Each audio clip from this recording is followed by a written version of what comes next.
I'm showing the four varieties that's standing out the most. I had some sales requests on this earlier. I felt like showing this in sales presentation to let you know we still got some good varieties of these. I got some good colors, and we got some new additions as the Red Riding Hood and the Danny. What's that? Dainty Swan, the very last one. Dainty Swan, thank you. Technical difficulties so far. Dainty Swan. Dainty Swans, thank you. But that's one of the newer ones we have here. Like I said, it's not as full as the others, but still it does got some good foliage.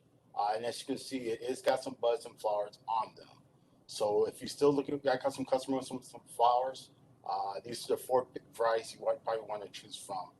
They still are looking absolutely gorgeous. Next picture, please. Now, but Junior Walker, a variety that does never seem to disappoint.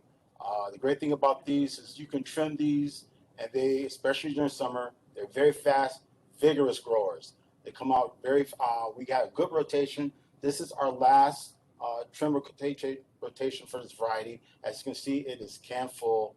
My wife likes these because it's been known to be scooting away mosquitoes. So she's been buying these, putting them on the porch. And they smell so good. Yes. So it's one of those great varieties. It won't disappoint. Great foliage, a beautiful flower, and as you can see, it's ready to go. Next picture, please. The next one is the Nebulous Walker's Low, another great variety. As you can see, can full. This is our last rotation. So we got some varieties so it's going to give you some customers very happy when it comes to their size.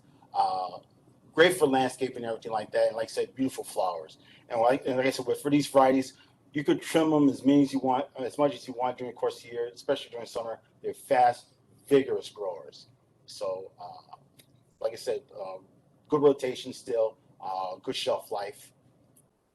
And next picture, please. Now, this is the series of the Easy Elegance. Like I said, once again, we're done with our trim cycles. So this is the last of the trim cycle we have up here. As you can see, for these are my 1 gallons. Excuse me, 1 gallons. We still got some good numbers. Some of them are still coming up with some buds and flowers. So if your customers are still a little picky about having flowers on them, we still got some good rotation for those. And the foliage is clean, but they will be starting to show some fall season colors. So keep that in mind. But like I see, another good rose variety, the Rose Easy Elegance series.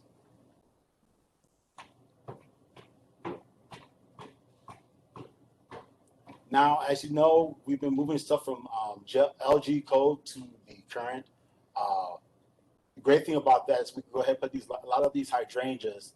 They're all spaced. They're good foliage. Unfortunately, this variety is not trimmed during this time of season and everything like that. But still, as you can see, letting customers know we're going into the fall season. So plant these in your yard now so you can get a good start on for the next spring. But like I say, the rock and roll, as you can see, can full, absolutely gorgeous. But like I said, no flowers on them. But like I said, you can see a lot more of that being rolled into current as we see. And next picture, please. This is the hydrangea Tilt a Swirl. It's one of our newer varieties we had last year. Once again, nice, beautiful, clean foliage. No buds, but still plant them in the yard, get them set ready for next spring. That's the great thing about this variety. It has a beautiful pink red bicolor like foliage flower. Reminds me a little bit of the Pias we had years ago. But like I said, you're going to see a lot more of these hydrangeas moving on. Even though they're landscape, we're still trying to get them to be quality and having in a good size. So we're only trying to roll on that you believe that your customer will be happy and satisfied with. But like I said, this is one of our newer ones. And like I said, nice clean foliage. Next picture, please. So we have a really big crop of Hydrangea pedicularis that are left. These are on trellises right now. They're in 3-gallon pots. They start off growing relatively slow, but when they mature, they can get up to 50 feet tall. It's a good alternative to an ivy. They get a nice heart-shaped foliage and really pretty fluffy bunches of white flowers. And in the winter or the colder seasons, the bark is going to show a little bit more like exfoliated, peels back a little bit, and you get an ornamental bark with the winter season as well. So you have two different versions of this plant. You have the flower version in the spring and summer, and then you have a almost, you could call it kind of spooky for like Halloween and for the winter season. We do have another crop of this with 7 gallons. They are going to be canned. Some of you were asking me, are we going to have that for next year? And the answer to that question is yes. Hopefully we'll have that ready for you, and it should be, I'm hoping, we'll be able to sell maybe later on in the spring, but we will be having a 7-gallon crop. That's a total of 400 that we will be having for you.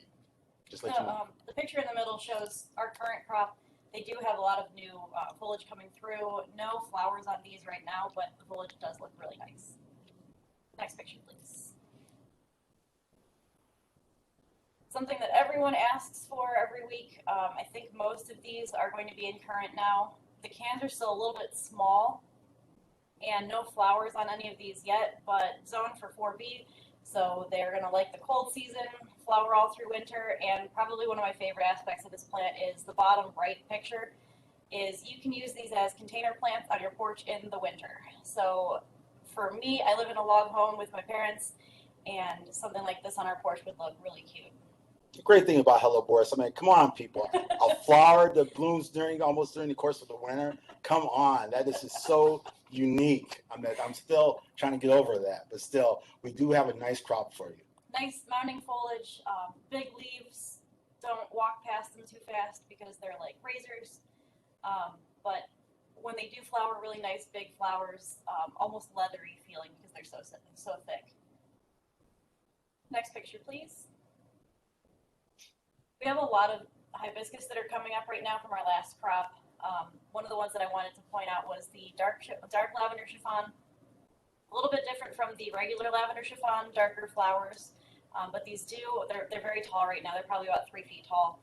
And lots of new buds on all of our plants here in the nursery. That far right picture shows a couple of new buds that are going to be opening. So if you're still looking for some color, we still have quite a few hibiscus that are going to be coming up here.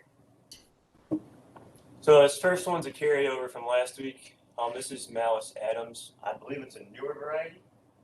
It's been around for a while, but it's new for us to grow, yes.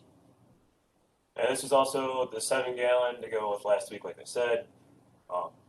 Definitely a nice full-size plant.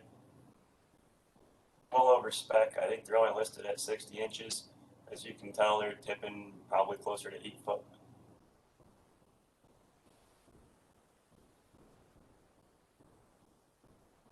Next up is 20-gallon maples. We tagged a whole boatload of these things when we were going through a calipering. And if you scroll up to the top, you'll see the Frank's Red. And as Caitlin kept pointing out, she absolutely loves that these things have red veins.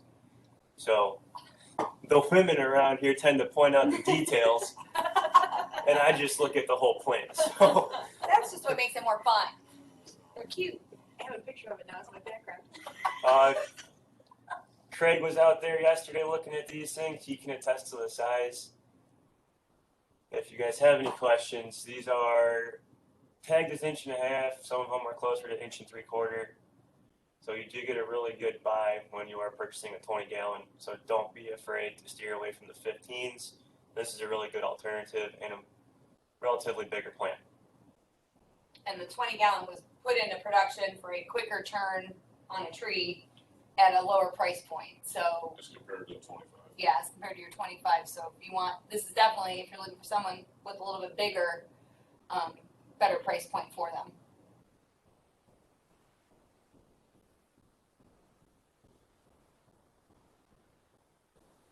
And next up, we have 25-gallon oaks.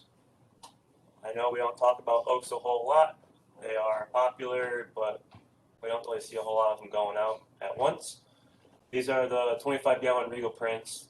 All these oaks that I'm going to show you, they are super clean on the foliage. This is more of an upright one, and I believe these are all at a 2-inch. The next one is probably my favorite, which is Palustris or Pin Oak. These are going to be the most full out of anything that we do have. and they are going to be a little bit oversized. And then next, I believe, is Macrocarpa, which is a bur oak. There's a mix of 1 3/4 and 2 inch that are out there, but again, all this foliage over here is super clean. And the last one is Muhlenbergi or Chinkapin. Same deal. A few 1 3/4, but mostly all 2 inch. And yes, the water was on when I was taking the picture, so you do get to see that as well.